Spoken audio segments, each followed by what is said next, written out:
There are ethical issues in our current discourse that often seem to be overlooked. One major issue is that people fall victim to the moral hazard of status quo bias. Status quo bias is the tendency to make implicit or explicit assumption that the status quo is good or acceptable and our current tools are sufficient.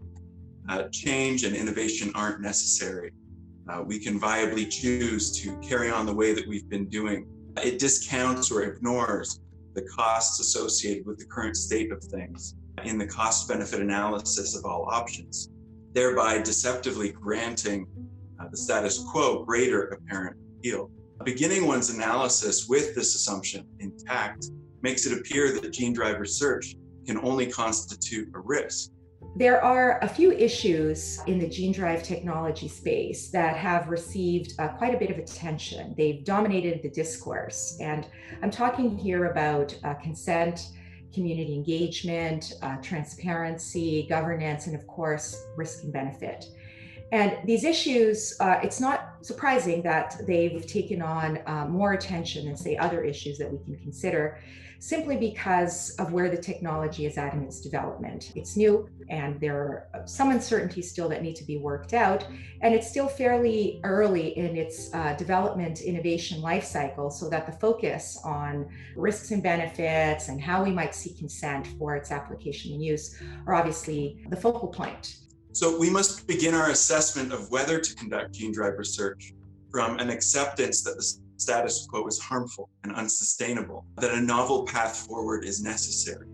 Gene drive could offer powerful, affordable, accessible solutions for these unsustainable, ongoing problems that we currently do not have solutions for. And one issue that I think is particularly important and certainly warrants more attention is this issue of equity, or health equity more specifically if we're talking about malaria elimination. And so if we think about who does malaria affect primarily, it's people who live in low and middle income countries who sometimes also face background conditions of social injustice and face poverty, illiteracy, poor health, and the lack of access to other goods that are essential for a flourishing life. And when we think about the subpopulations who are then disproportionately burdened, there are children and women.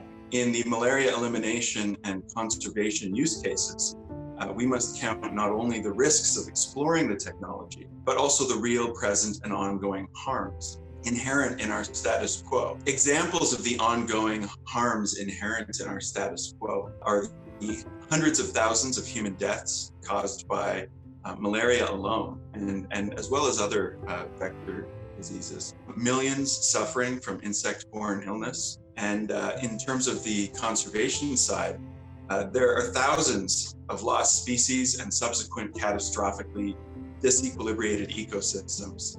And these are problems, very serious problems, that we may be able to address effectively with future tools that we develop through research into gene drive. And so the very same characteristics of the technology that causes people to feel suspicious and distrustful and worry, so the ability for it to persist and spread in the environment, are the very same features that are actually quite exciting and promising to achieve the kind of global health equity goals that we seek in the Sustainable Development Goals.